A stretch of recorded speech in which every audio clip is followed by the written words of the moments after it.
محمد النور كساري ومن نورك الجاري واجمعيني بكل أطواري وعلى آله وصحبه وسلم يا نور رب اشرح لي صدري ويسر لي أمري واحلل عقدة من لساني يفقهوا قولي وصلى الله وسلم وبارك على سيدنا محمد وعلى آله وصحبه وسلم الحمد لله رب العالمين.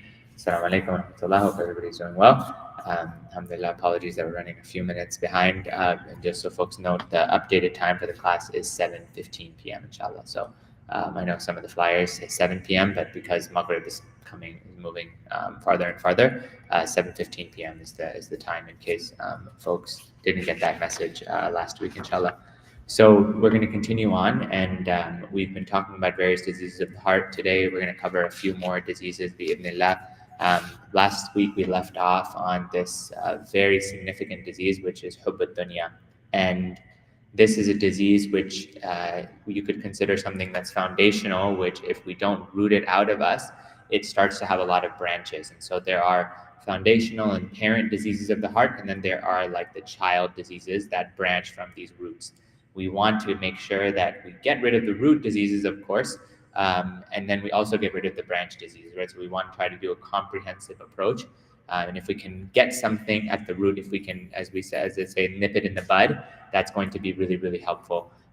So, for example, one of the earlier ones that we covered a few weeks ago, which was miserliness, that comes because somebody is really attached. We are really attached to the dunya. And Allah Ta'ala in various places in the Quran talks about this attachment as being very, very intense. And it's something that's innate in us. I remember I was talking to a friend of mine once, and we were just talking about like, why is, sometimes work and these types of things, why are they so stressful? Why is the structures that we operate in, why is there so much stress associated with them, especially when you start to hear, oh, this job can pay you this much money and this much money and this much money, and we're talking, kind of having a general conversation about it. And he said something really, I thought was really wise. He was like, no, I think it's created to be that way, because its nature is such that it creates this volatility inside of the human being. And we're not supposed to be people who pursue it for the sake of that thing, right? We can succeed in the world, inshallah, for the sake of building our akhirah, but not for the sole sake of building the dunya. And so that is at the root of this issue of love of the dunya. It's about amassing. We can get more and more and more, and we'll never be fulfilled. As Allah says in the Quran, "Al-haakum at-takathur hatta zurtumul maqabir," that you will continue to vie and vie and vie and accumulate and accumulate and accumulate until you reach the graves. That's really when it hits and it settles in for us. What was I doing? But if we are people who work, if Allah gives us the tawfiq to work on our hearts before that point, then we will be able to get rid of these issues and get rid of these diseases of the heart. So the scholars of the spiritual sciences of tazkiyah, they generally speaking, really, they quote a lot of the hadith and the ayat of the Quran and the athar of the Salaf with regards to kind of, it basically makes the world and the dunya, like it really looks down upon the dunya and the world. Now we take a balanced approach. Of course, if we're living in a society like Western society, or even just in this world today, which is very globalized, one has to engage in work, one has to engage in commerce, one has to do these types of things. But we have to know that these are the types of things which Allah and His Messenger sallallahu alaihi wasallam and many of the great Sahaba and righteous predecessors from the tabi'een, what they said about the dunya, so that we can say, okay, they didn't look up to it. Now, if these are our role models and they don't look up to this place, we shouldn't be craving it and looking up to it. We should just be here for the sake of getting what it is done. And so in one narration, the Prophet ﷺ, he mentions that Allah has not created anything more hostile to Himself than the dunya. And since He created it, He has not gazed at it. Now, of course, Allah is Samiul Basir, so He sees everything, but there's a difference between the gaze of Allah, the special nazar of Allah, and something which is kind of a general seeing, right? Allah is all aware, He is all seeing. But one is where you get this specific attention of Allah. There comes in one narration that on the first night of Ramadan, Allah gazes at the creation, and whoever achieves this gaze, they will never be in a state of basically they'll never be ruined is the way we could kind of translate it. And so this is a special type of nadar. One of the great scholars, Imam al-Haddad, he wrote this poem, Allah ya Allah bi nadara, that, oh Allah, we want this nadar from you. We want this gaze from you, this divine gaze, which is a means of uplifting us and a means of forgiving us and a means of your inaya and your mercy and all these deep, deep, deep meanings that one can have. But the dunya in it of itself is not something that Allah wants. And this is why Imam Ghazali, he posits that the chief reason the prophets were sent was to move us away from the dunya and to move us towards the akhirah, because as we said this last week, they're on two opposite ends of the spectrum. If you're going north, you can't go south. If you're going east, you can't go west, right? And so the dunya and the akhirah are in two separate places. And so the accumulation of this dunya for the sake of the dunya, the scholars, they say it's foolish, right? That's not the point. And for us to hate people because of the dunya is also foolish and also unwise. And for us to envy people because of the dunya and to have jealousy against them is also something that the ignorant people do, right? So there's also a direct link between loving this dunya and between a type of jahiliyyah. What is this jahiliyyah? This is a type of jahiliyyah which is a deep-rooted ignorance of what actually matters at the end of the day, right? So when you meet people of hikmah and of wisdom and of ilm, they usually are focused on the most important matters in life. They've understood these things, right? And so from our tradition, they generally have understood what's my goal at the end of the day. What do I have to prioritize? How do I make sure I prioritize these things in my life, even though it might maybe hurt my dunya in certain ways outwardly, but I know what the end goal is. And so that's a type of wisdom. But then there's a type of jahiliyyah, which could be somebody could have a master's degree, a PhD. They could be highly, quote unquote, intellectual. And yet, if they don't believe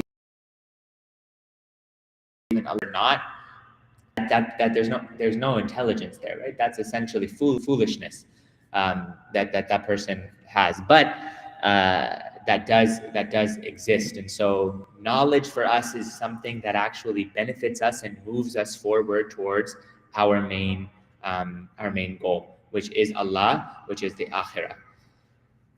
So another hadith mentions that people with deeds, with a'mal, up to mountains of a'mal, will go to Jahannam, even though they might have prayed, they might have fasted, and they might have made dua at night. Because when the dunya appeared to them, they pounced on it. This is the way that the hadith is translated. What does it mean to pounce on something? It literally means like as soon as you see it, if anyone has like a cat or something, you see like the cat, when the cat goes for like a fly or the cat goes for some other thing that's running on the ground, and it just pounces, right? It just immediately goes for it. That's when people, they might have done the a'mal outwardly, but as soon as the dunya was brought to them and they had a chance to go, they pounced on it. They didn't deliberate.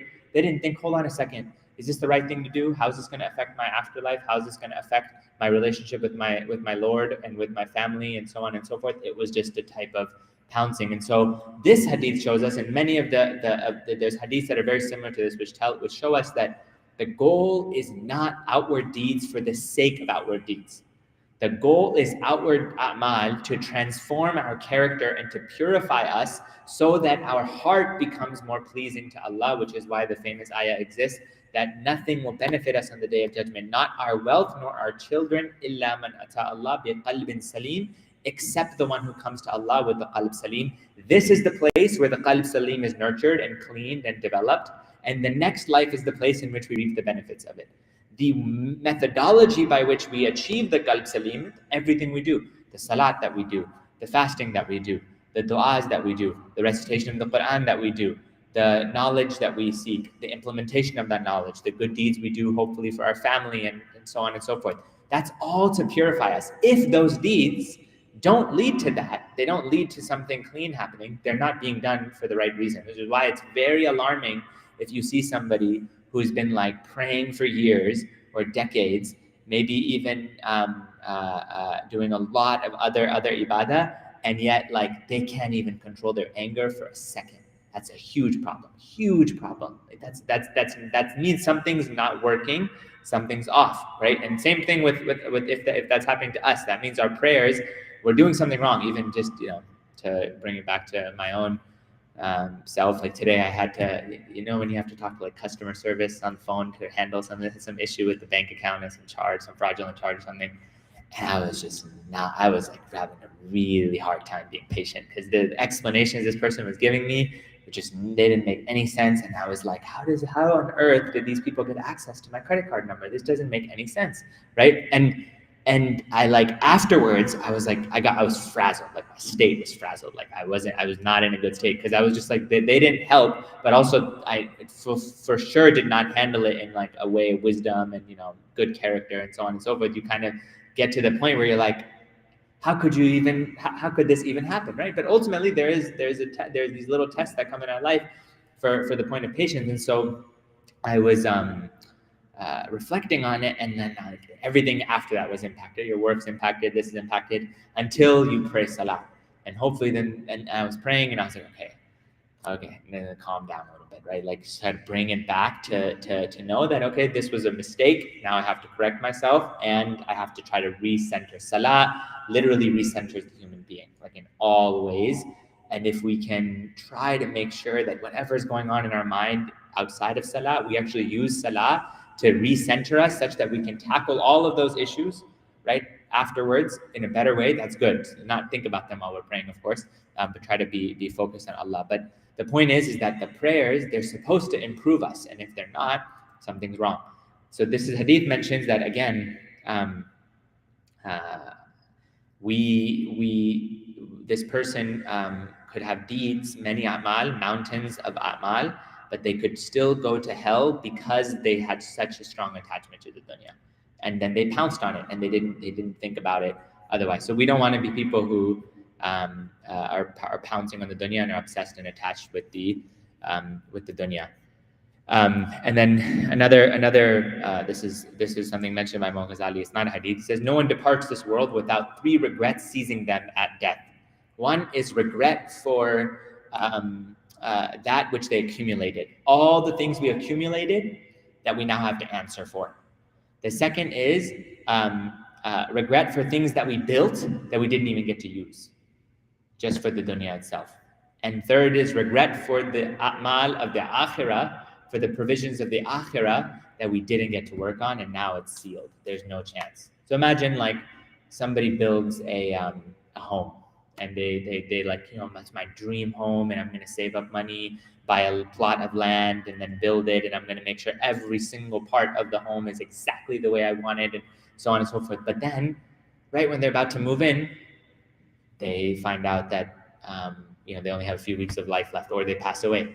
Now, if that building that home and the accumulation of everything for that home took away from us building the homes of the akhirah, that was a problem, right? We didn't use our time, and that now when we go into the qabr, we're going to have some level of regret, right? But if we do something like that, and as long as we're working towards the akhirah, again the key is balance, then inshallah it's okay. But the goal is, and this is why these statements, they'll kind of make it seem like, no, just be completely detached from the dunya, like entirely, and don't they'll almost make it seem like you shouldn't even engage in it at all. That's not the goal. The goal is, remember we talked about this in the beginning of the class, in the first class, the framework here is that if we're trying to get to the middle path, right, ummatan wasata, we are a middle nation, but we're all the way over here on this side of the spectrum in terms of the sickness that we're trying to grapple with, the cure then is to try and move ourselves as close to this side of the spectrum, and then we'll eventually land in the middle, because the middle is ultimately the goal. But that's why you'll have so many of these statements and so many of the texts which will try to say, no, get rid of it entirely, get rid of it entirely, get rid of it. And so to try and say, I don't really want this, but of course the human being is going to have some need for the dunya, right? And so we're going to try to get again into the middle path. This is a very interesting quote by Imam Ali, and pardon the either it's the way that it's been translated, or it's just this very direct quote. But he said, the world is 6 things: that which is drunk, that which is worn, that which is like a scent, that which is that you use to ride and to travel, and that which is sought in marriage. He said the noblest of that which is which one eats or drinks, right? The noblest of form of that is honey. Honey is, of course, an amazing thing. He said, but in the honey is the spittle of an insect. He said, the noblest of that which you wear is silk. And that is literally the spinning of a worm, of like the different forms that the worm can excrete, that then they spin and they turn that, and then one uses it and they turn it into silk, right? As we know, men it's haram to wear silk, but he's saying the noblest in terms of like what people seek, right? So people, especially back in the day, like all the royalty, they would have a lot of silk. It would be a sign, look at how wealthy and rich I am. He said, the noblest of smells is musk, and that is the blood of a deer. He said, the noblest of sitting is a horse, and that's something that people literally, while they're riding it, they might even use it to slaughter, to kill, right? And various other reasons. And he said, and the greatest of passions is that for the opposite gender, and that is the meeting of one instrument of a private part of excretion with another. Like that's literally what, and again, very direct, right? But he's trying to say, like, all these things that one seeks in the dunya, look at the actual root at the end of the day, and it's part of humbling us. When Allah Ta'ala, he mentions in the Quran that we are created from fluids and we're created from dirt, it's to humble us. It's not to debase the human being, because in other ayahs he says, وَلَقَدْ كَرَمْنَا بَنِي Adam. But the karam that Bani Adam has been given, the ennoblement that Bani Adam has been given, is in our knowledge and in our relationship with Allah, not in all the things that we could also seek in this dunya. And so this is if we seek them for themselves. So it's an interesting quote, and it's worth reading in Arabic or the in full as well. So the framework that we were talking about a little bit last week, just to kind of expand upon it, there is something that is for the dunya in and of itself, and it's only used for the sake of the world itself. There's then something which is in the dunya, which is used for the akhirah, okay? And then there's something that's purely for the akhirah. So these are the categories that the scholars give. So let's say that different people can have different intentions. One can marry with the intention of fulfilling the sunnah of the Prophet ﷺ, serving Allah by having righteous children, trying to raise their children, and may Allah give us tawfiq in that, raise them with righteous intentions. To follow the example, as we just mentioned, of the Messenger sallallahu alaihi wasallam. To protect their nafs from falling into the impermissible and desires and so on. And so there's various reasons. Or one can have absolutely no intentions of marrying and just do it purely for the sake of the person that they like. Right? We know this. Many might have heard this famous narration in that actions are by their intention. And what's the example that's given in the narration? Whoever migrates for Allah and His Messenger has migrated for his hijrah, or her hijrah is for Allah and His Messenger. But there was one of them who migrated to Medina in this noble migration, the hijrah that was taking place, and they migrated for this woman named Qais. And so and just so they can marry this woman named Qais. And so what everybody else, they became known as the muhajir ilallah. This person migrated for Allah. This person, he became known as the muhajir Qais. That the one who migrated for Qais. Look at the difference between the two intentions. You migrated for a woman. Okay, you got the woman. You got or spouse, right? For a woman, if she did so for a man, and versus somebody who said, no, I'm doing this for the sake of Allah. And those people, they also went to Medina. They also married Ansari women. Right? It's not that they didn't live in Medina, but their intention was very, very different. So two people can exist in the dunya, engage in trade, engage in working, and have completely different intentions. Working, noble thing. For men, it's a fard to work. One has to work. And there's hadith which mention while you're at work and while you're earning, you are literally out fi sabilillah, like on the path of Allah. That's how much reward is given for working. But if that intention is there, that I'm working to provide for my family, I'm working to take care of my children, my spouse, my parents, so on and so forth. And for women, for the women who are earning, and if they're contributing or so on and so forth, it's also very, very, very virtuous. But it's not a requirement. Alhamdulillah, for the women, it's not a fard. For the man, if the man is is not doing that, and he has a responsibility, he's in sin. He's in sin. A man can't just say, I'm not going to do it. That's not a man. It's still a boy. A man says, no. I have a requirement, and I have to do this, and this is something Allah has given me. It's a maqam that Allah has given me. And in our religion, there's very clear delineations between what responsibilities are of men and of women, regardless of what the society tries to subvert them, and and so on and so forth. And so in that case, that's noble. But somebody else could say, I'm just working so I could buy a BMW. Right? I mean, that's fine. You could have the BMW, but if that's the sole reason why we're working, we have no other intention behind it, nothing to please Allah, no reason and we might take a haram job in order to do so just because that's our sole intention. The two are different. So the intention will dictate how we do the action, because if someone says, I'm doing something to please Allah, and then they're offered a job at, a liquor store, they're like, no, that's not going to please Allah. I might make the money to feed my family, but it's not going to please God. But the person who's doing it to buy the car, money is money, so whatever, right? If I win the lotto, it's still money, right? But in Islam, there's the Sharia, which guides us and gives us action. So he says the first is to do something purely for the sake of the dunya, for the sake of the dunya. The second then is to do something, as we mentioned, we basically covered this already. You use the dunya for the sake of the akhirah. And this is good. This is where we should all aim to be at. We're engaged in work, we're engaged in dunya and so on and so forth, that I'm going to do whatever I can. Okay, I have a portion of my money I'm going to give to serve my family. Portion of my money I'm going to give to serve the community. Portion of my time I'm going to give to help the Muslims and so on and so forth. If the ummah started to think like this would be really, really important to bring change into our ummah. There's people with a lot of gifts that Allah Ta'ala has given us in this ummah, but hubb dunya, which is the Prophet mentioned in one narration, that wealth is the chief test, and I'm paraphrasing, giving the conceptual, more of the conceptual lesson from the narration, not quoting it exactly. The wealth really is the chief test and tribulation that this ummah will go through. That love of this dunya, accumulation of this dunya, that's one of the biggest problems and stresses and challenges that we will go through as an ummah, and it will prevent us from doing the right thing many times. Right? Because we're so focused on the dunya, and it's for the sake of the dunya. But if it's for the sake of the akhirah, one is, again, like let's say one of the requirements of a religion is to go on hajj. You need money to go on hajj, like a lot of money. For $15,000, if you go from the United States to go on hajj, not cheap per person, right? SubhanAllah, that takes a lot of savings to get. So you got to work to get that money, right? It's better to spend the money on that than a trip to the Maldives or something like that.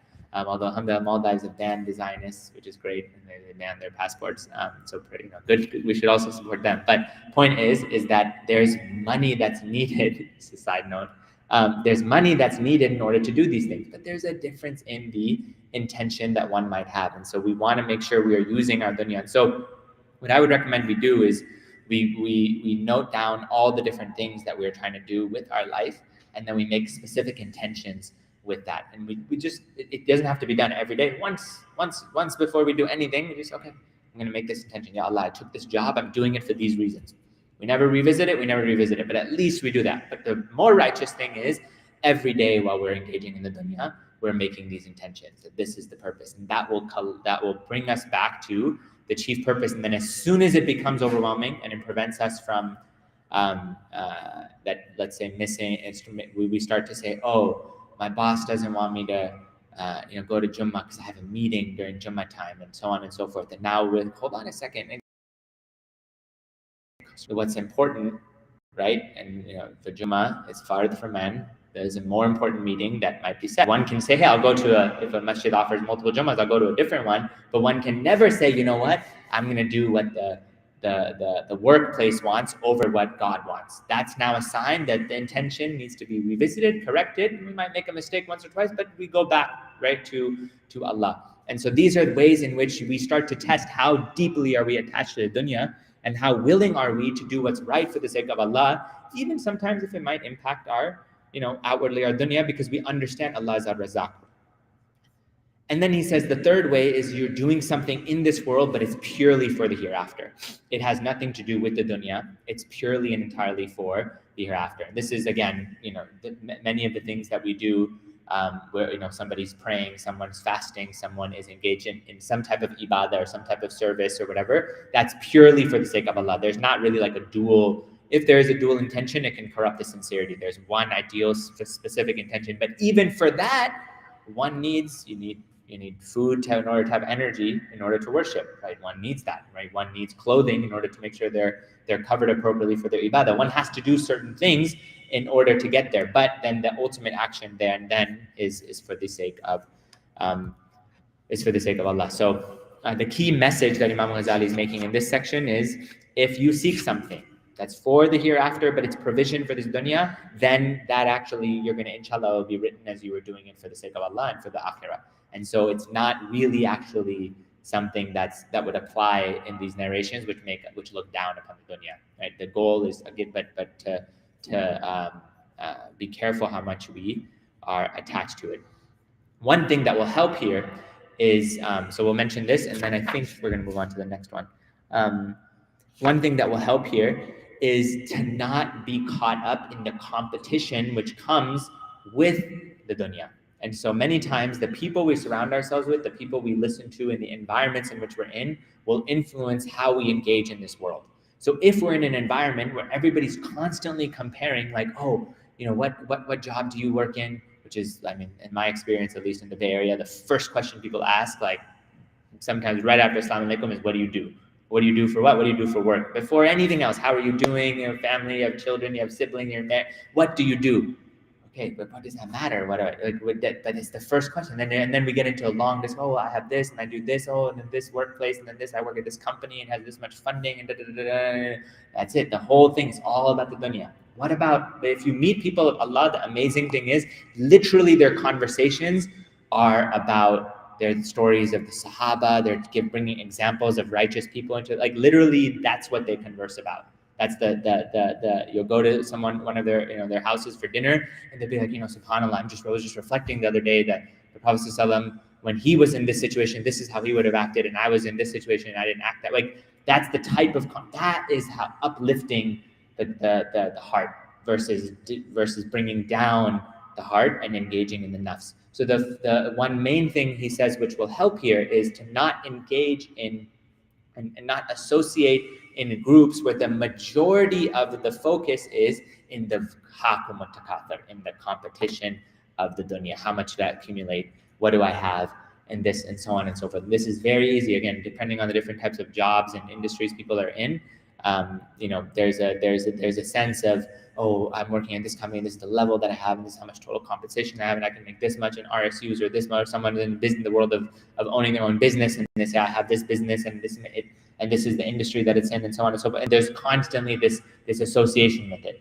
For us, the goal is, we want to be in it, but not in it. Just kind of, it's like this. This is the scholar just say, have it in your hand, just like, but like kind of like it's in my hand, not in your heart, not like I'm holding on close to it, right? When you're taking out the trash, if we ever have to do that, I'm sure we do, right? We take out the trash.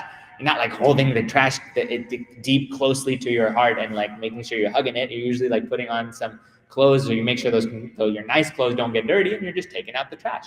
That's how we want to be when it comes to these things that associate with the dunya. And so we want to avoid socialization or groups that's their main focus. It's like not about and it's not about Allah and His Messenger. It's rather about all the different things. It doesn't mean we cut off our friends or something like that, or if we're that person, if we just never hang out with people, like no. But the key is we want to slowly try to drift the conversation away. That's one.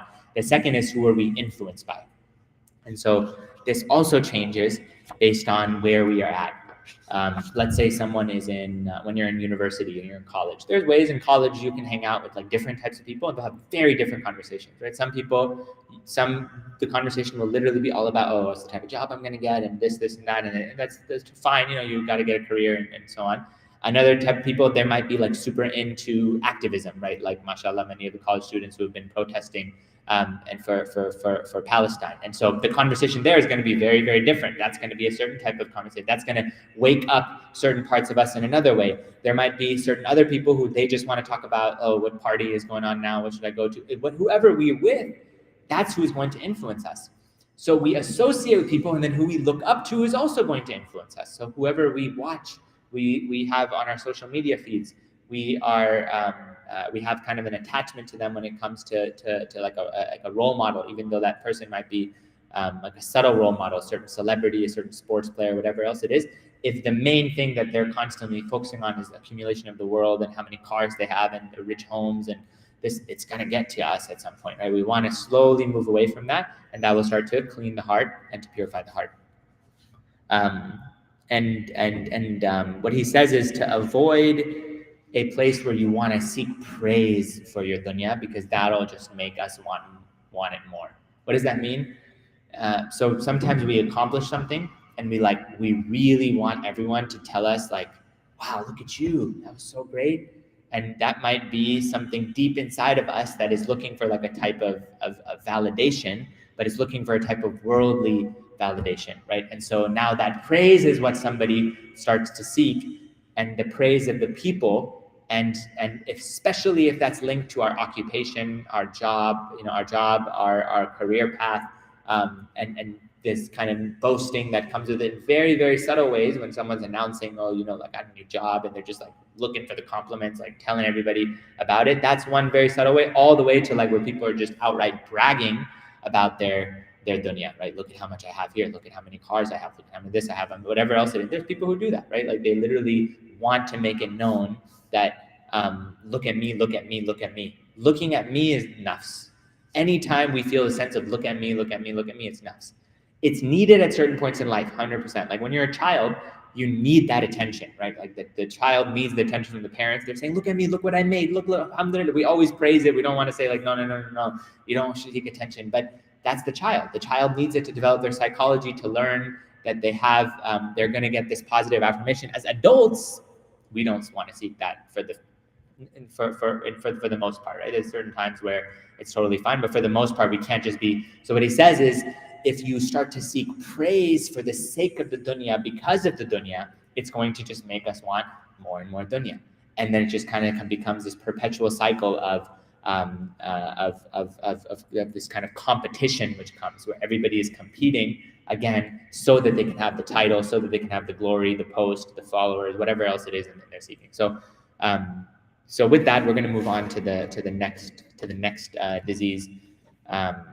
If there's, we'll do the questions, I think, at the end, unless actually anyone has anything about this one. Maybe I'll pause for a sec. Questions about what we just covered, and then we'll do full questions at the end, or like general questions about other topics as well. Anything about this one? Sister side, anything? Nothing? Okay, so the next one. This is really, this is hasad. So we move on to hasad, which is envy. Huge, big one. Some say the chief disease, which led to the downfall, ultimately of Iblis. So hasad is a disease which, again, some scholars say is the root. It is the chief one. While others will say that it goes back to various other diseases. So different scholars will kind of opine on this in different ways. One of it is the manifestation of hasad is what? It's basically when someone says that, why did this person get a blessing? Should have been mine. God made a mistake. That's what they're not saying. God made a mistake, but that's what they mean. That's why it's so dangerous. Because when you say, hold on a second, that shouldn't be me. That shouldn't have been them. Should have been me, right? Khalaqtani min nar, you created me from fire. I'm better than him, Shaitan says. Why? Because you created me from a substance which I think is better, and you created him from a lower substance. Again, his view.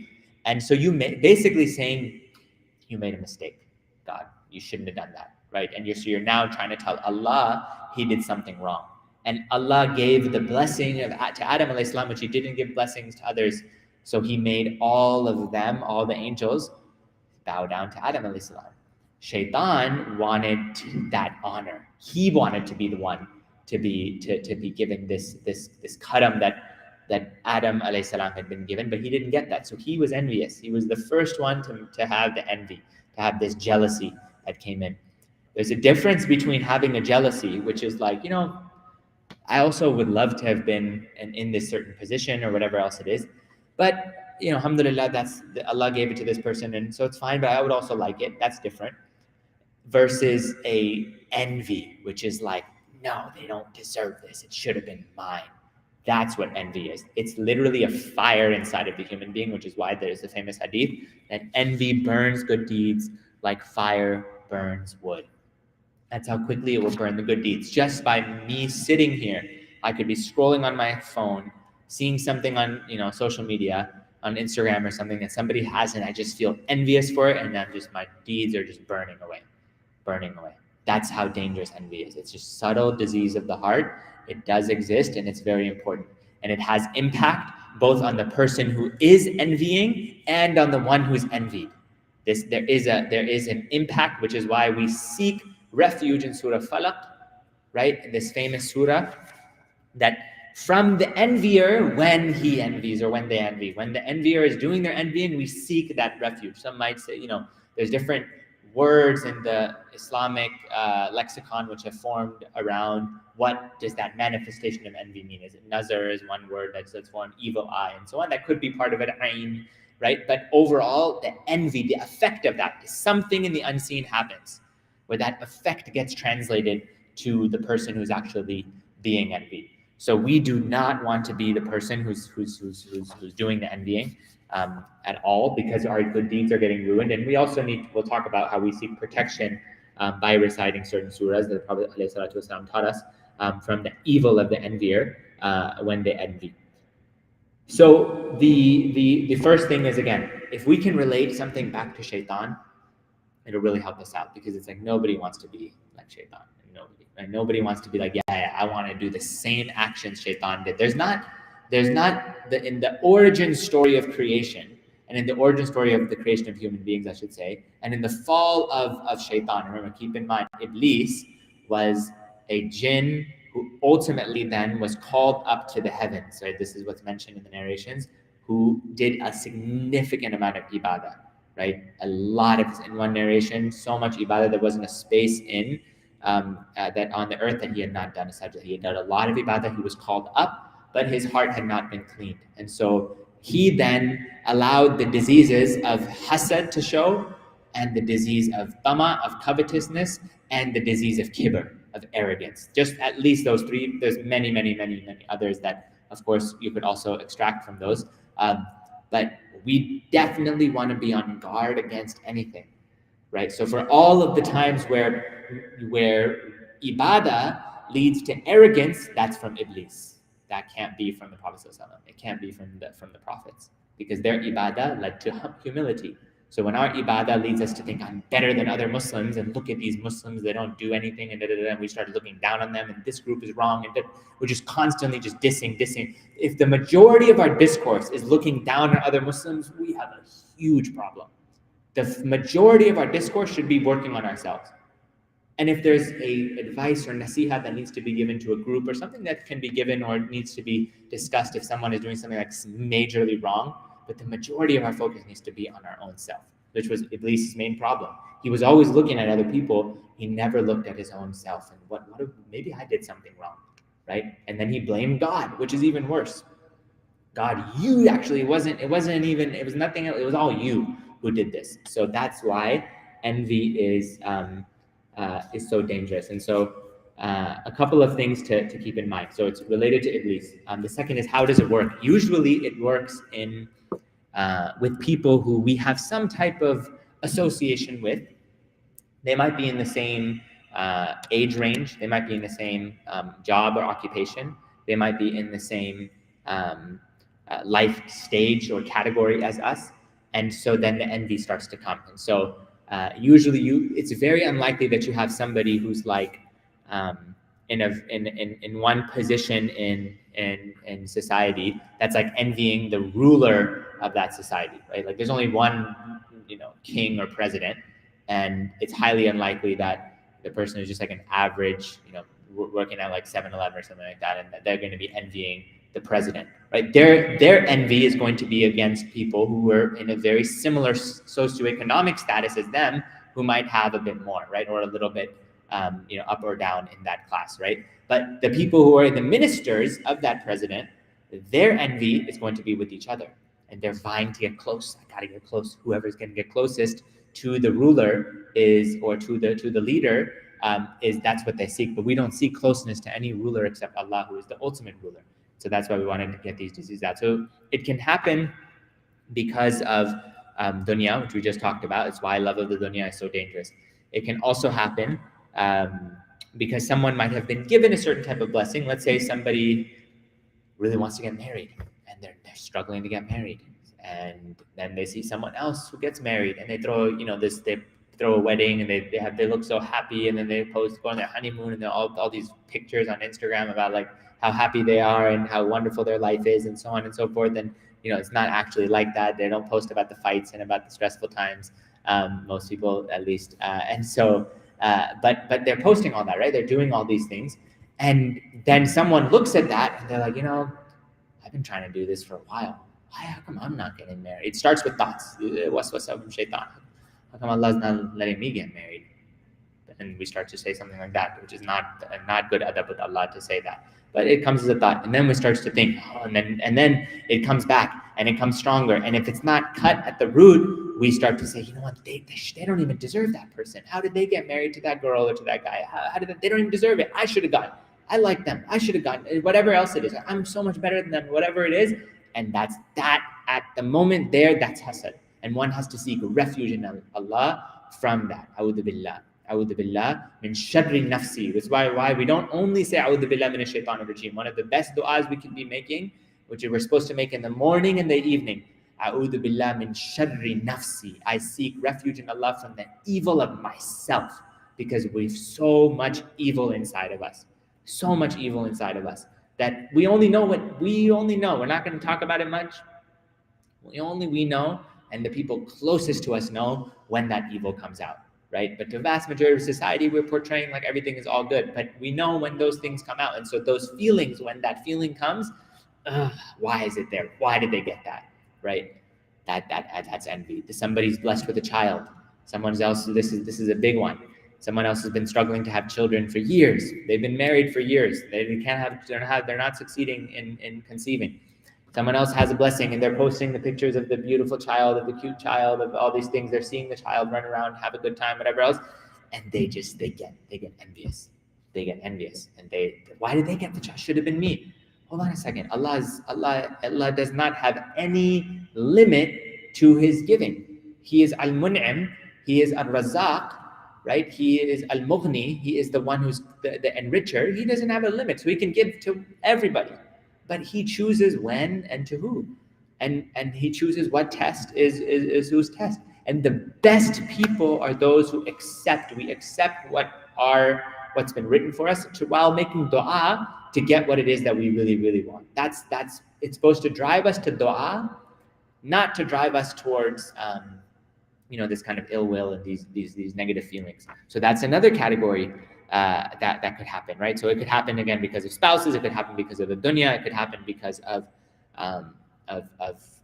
children, or some material blessing. Someone buys a home. Someone's like, let's say someone's very young and they buy a home, and you're like 10 years older than them, and you go to the house and you're like, how did they get a home? I don't even have a home yet. I haven't bought a home. And we're not counting our blessings that we live with shelter and we live in a security and good environment and so on. We're just, how come I couldn't buy the same size home that they could buy? And the envy starts to kick in, and it starts to rattle up inside. So the key here is we have to know which categories of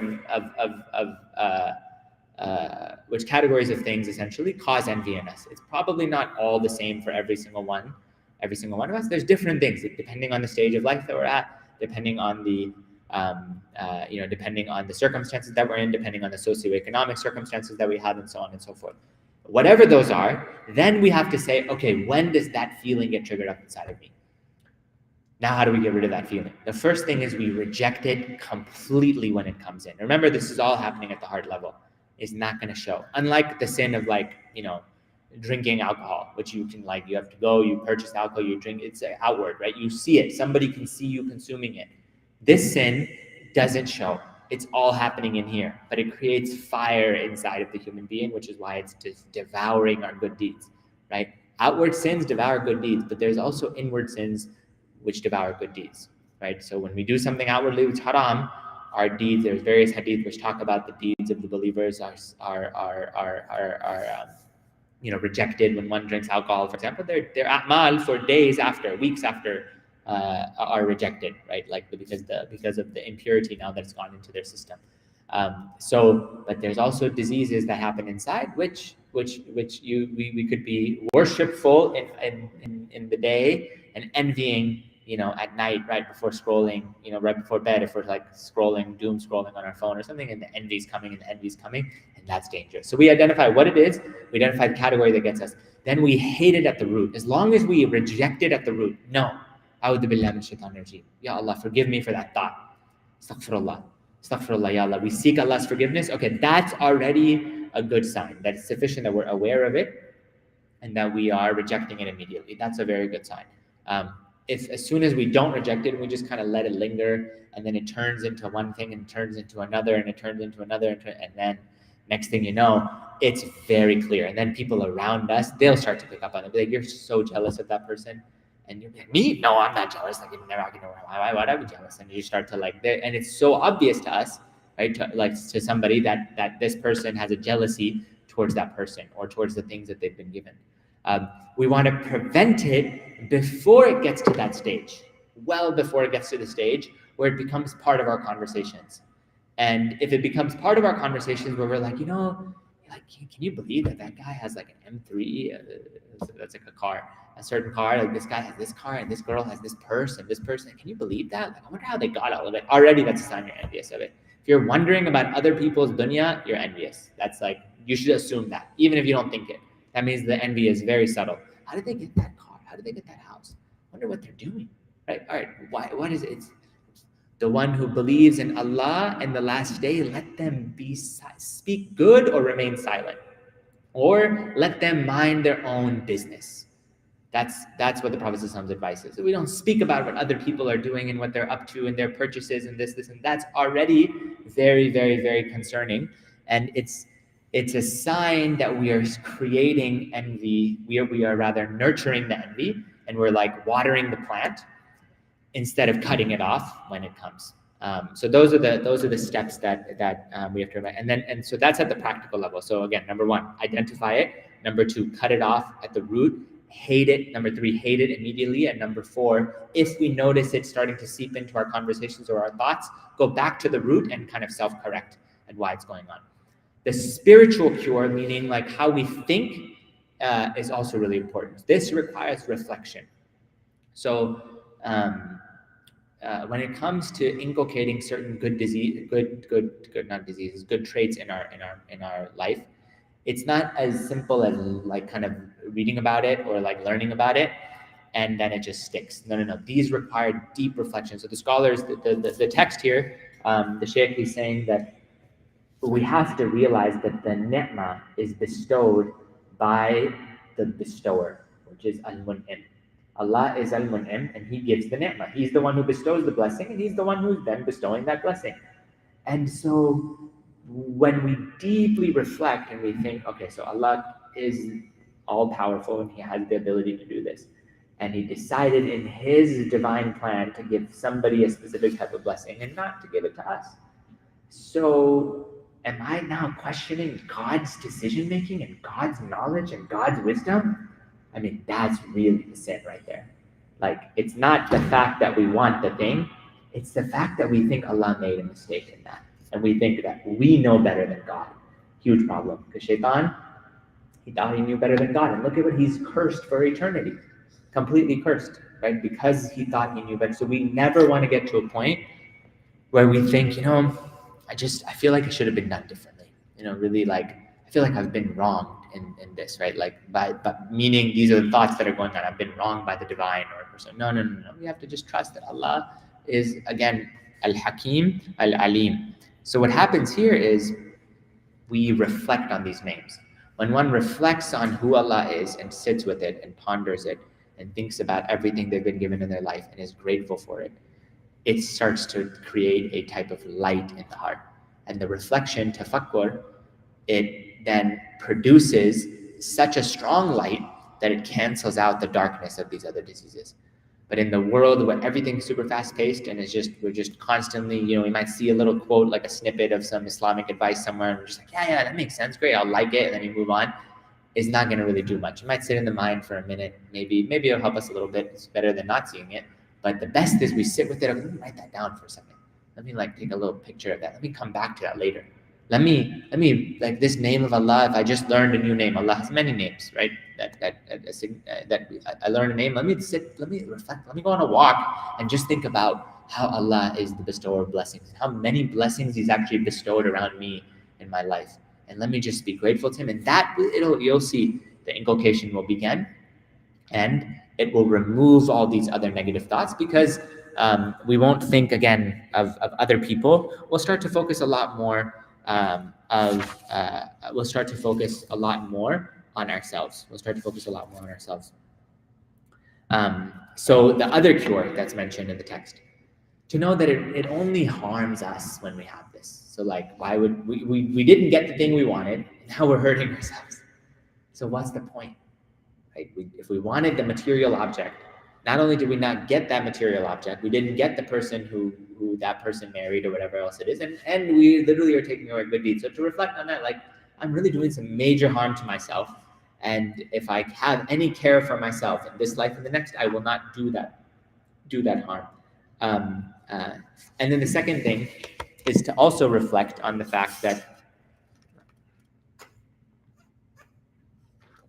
no matter how much we envy, nothing's about to happen to their blessing. We're not going to do anything.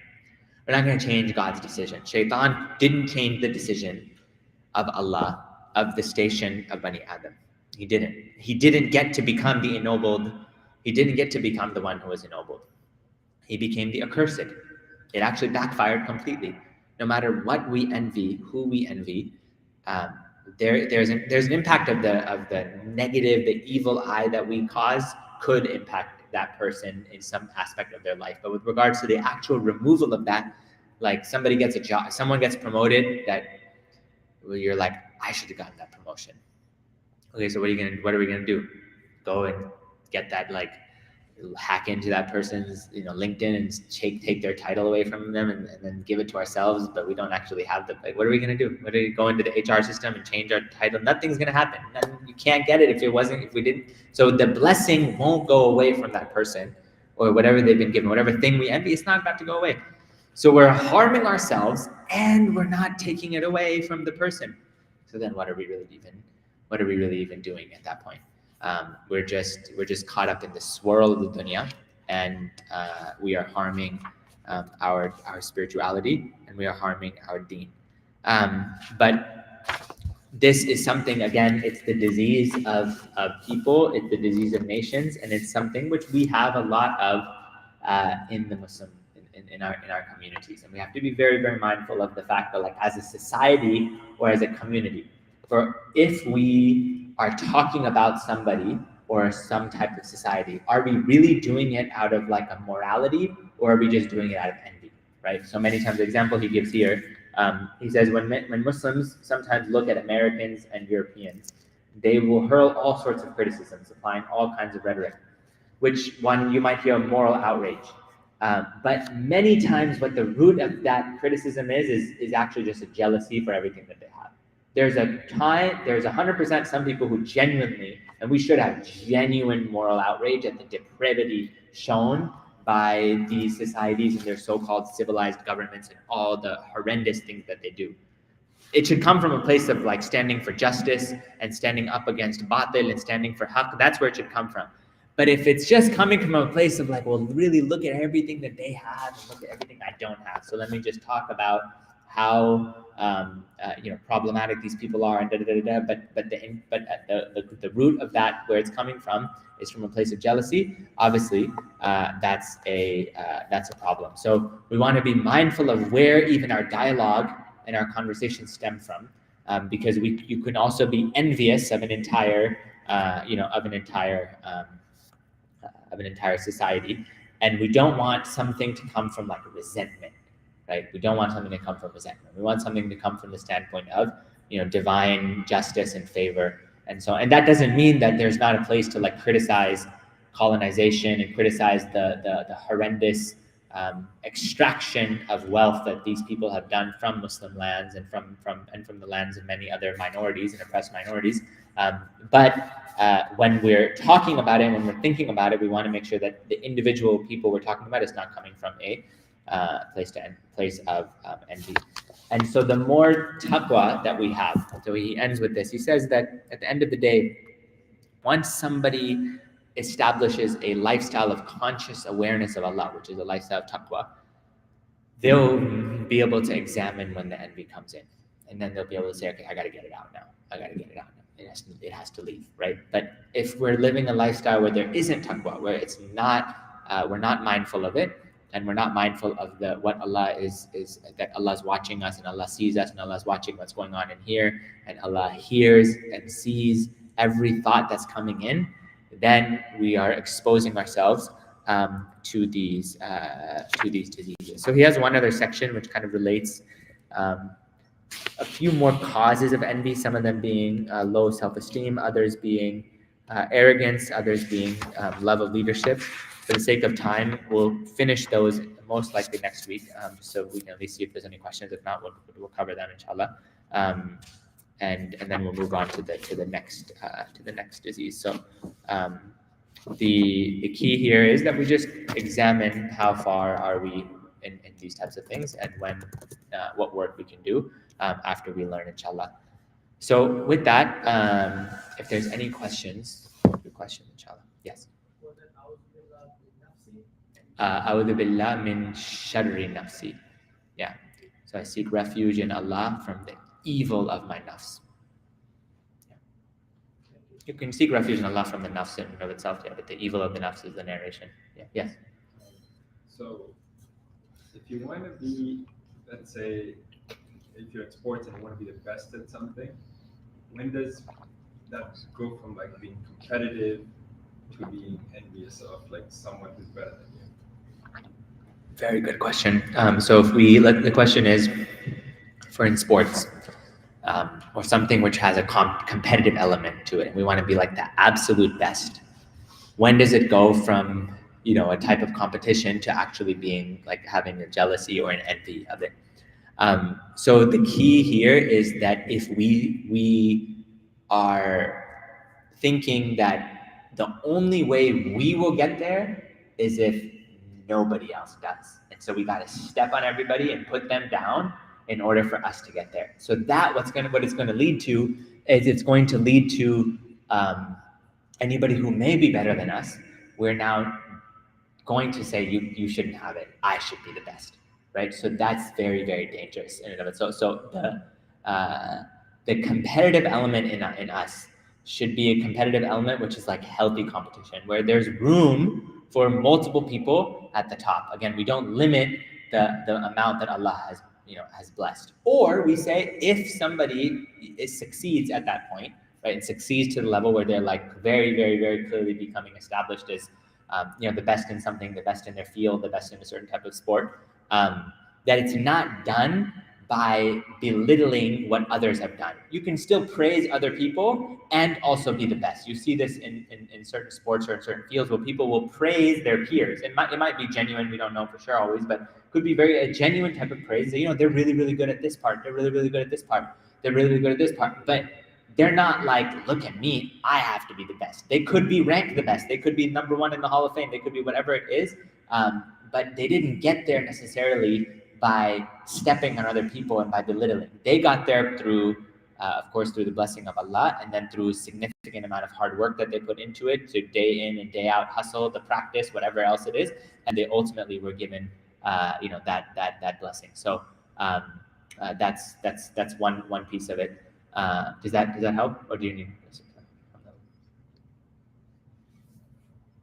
Yes. I had a question, Jay. I'm curious your perspective about praying for things in the dunya, like marriage or health or your risk, versus using prayer like solely as worship. Like, when it comes to time to pay the bills, people praying 5 times a day, stuff like that. So just balancing that. Because we Allah's the giver, we make do all the time, but trying to balance that between worship and just asking Very good question. Yeah, I see what you're saying. So the question is just about praying, and if I'm understanding correctly, it's about we're starting to really amplify our prayers when we want something of the dunya, but otherwise we might be maybe a little bit more laxed about them. And so what's the balance between the intention of doing it solely for the sake of the dunya, or for the worship in and of itself? Right, it's sincere because you're asking all giving Allah. Right. At the same time, Yep. about Yep, good question. So first is that the dua is a door which has been given to us, and we actually are supposed to make dua for everything. The Prophet ﷺ told us literally to make dua for like your shoelace. Like that's so because what it does is it actually cultivates, if done properly, a type of dependence on Allah.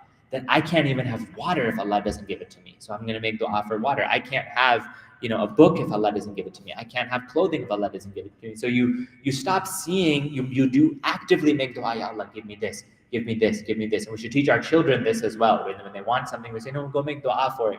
And then, we bring it out, right? So they see that, oh, okay, when I ask, then Allah, obviously we're giving, but we're teaching them that concept.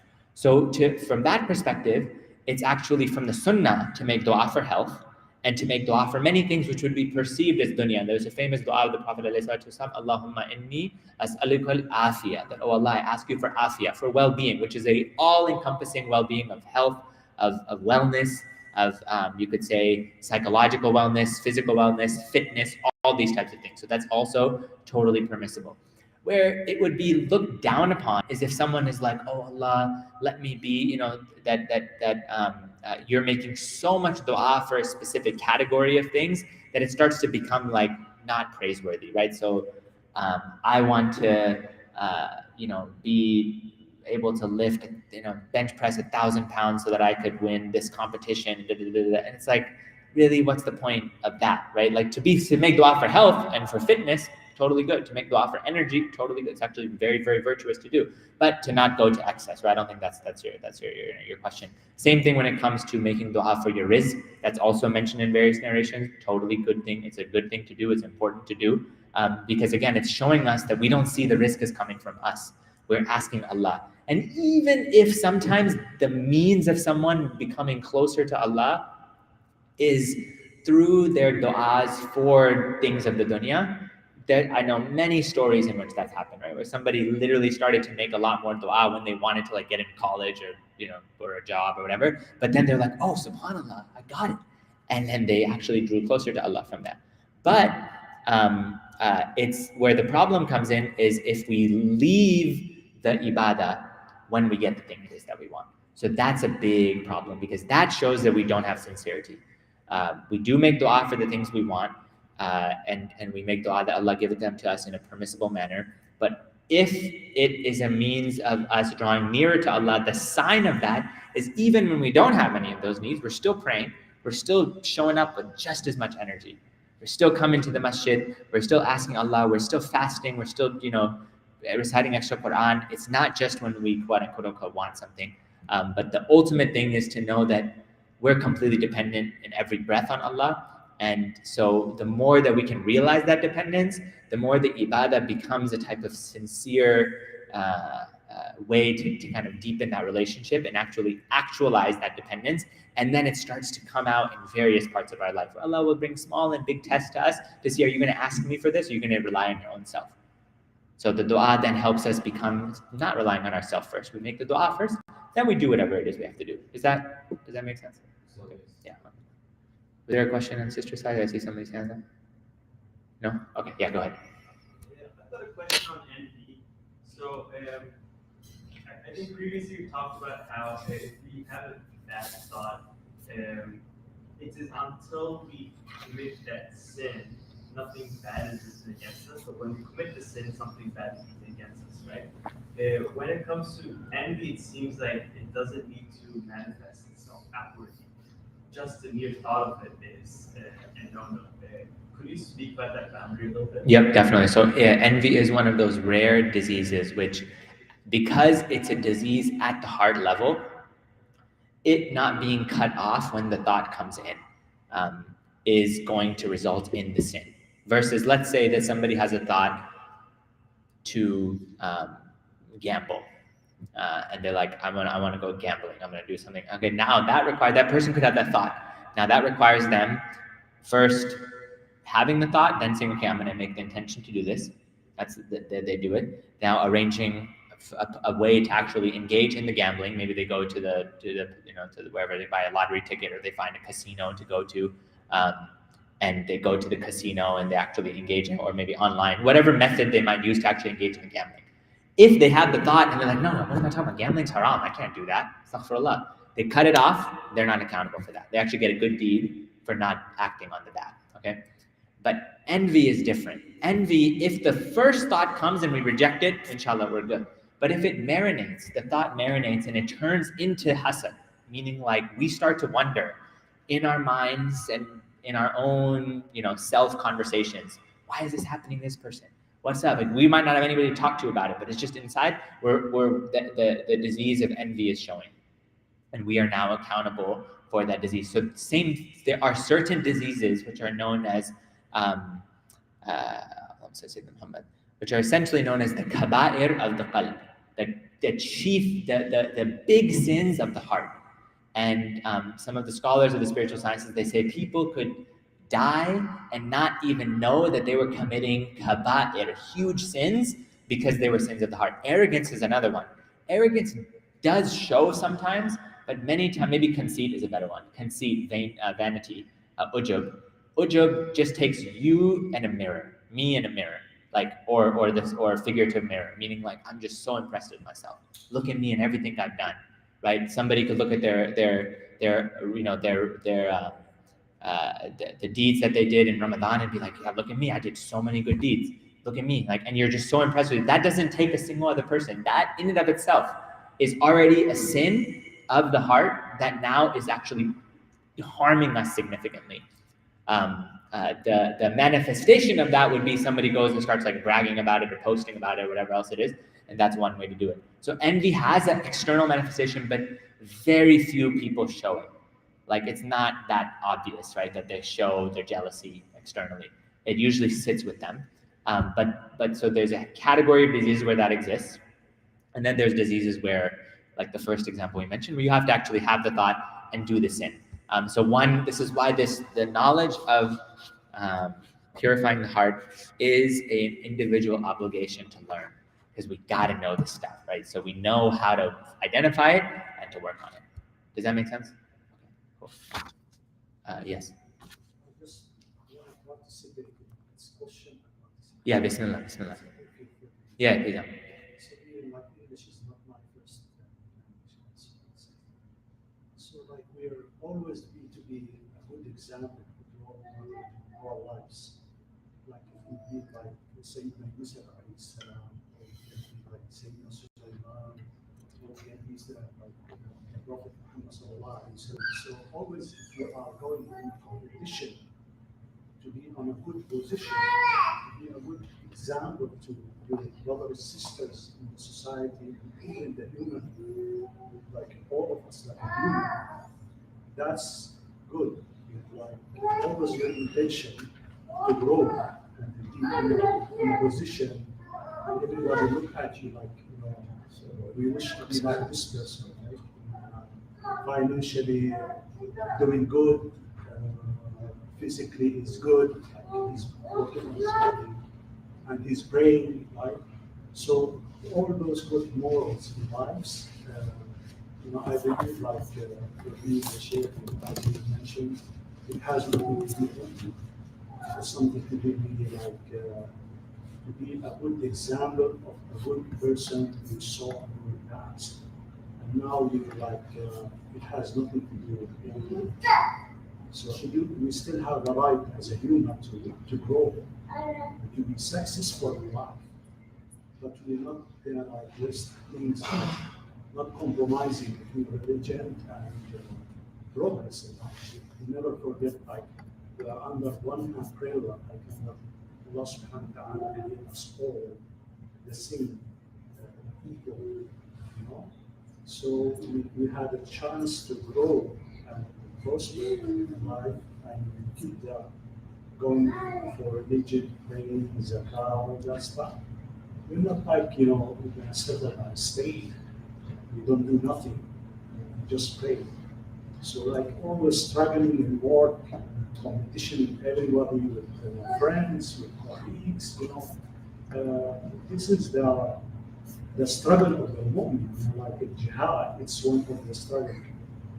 So that's, you know, I just like to participate with the Sheikh and what his lectures. I really appreciate it. Jazakallah khair. And for those, Jazakallah khair, uncle, and for those who are online, what was mentioned is that it's praiseworthy generally um, to compete for the sake also of succeeding in this dunya and succeeding in our life, to be a good example, right? We want to be a good example for our family. We want to be a good example for the believers. We want to be a good example for older, for those who are younger. So that's that in and of itself, and this is where the intention is so important, right? If somebody, mashallah, has that intention, that's completely different than somebody doing it just so that they can be known as the person on top. So jazakallah khair, Amma, for mentioning that. So with that, Maghrib is about to be in. We are, the 10 days of Dhul Hijjah are about to start in about 2 or so days, inshallah.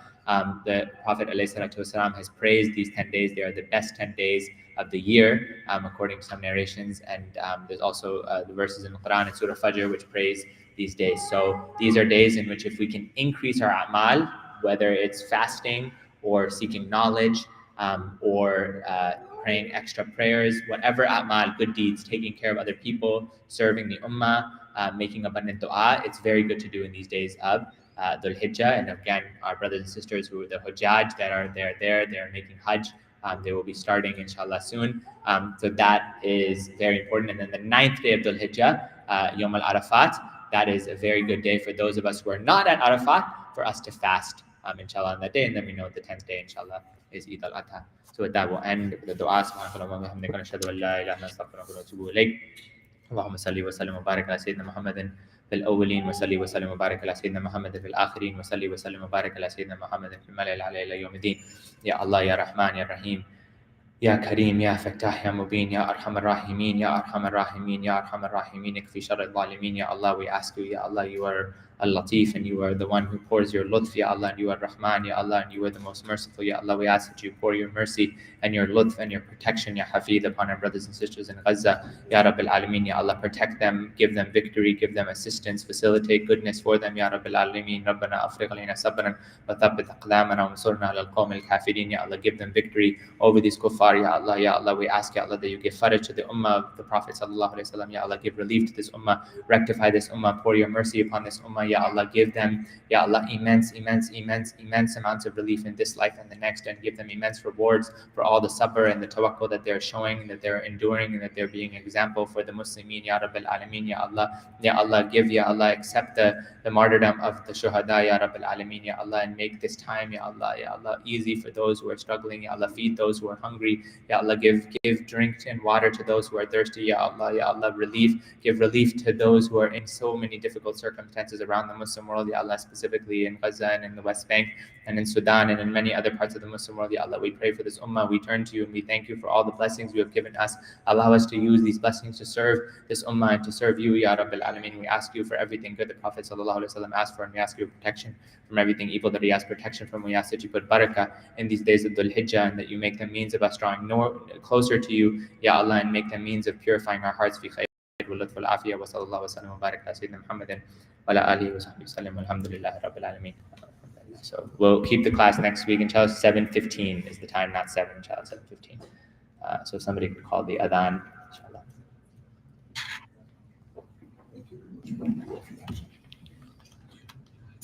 Is Bilal here? Is Imam Bilal here? No, he's not.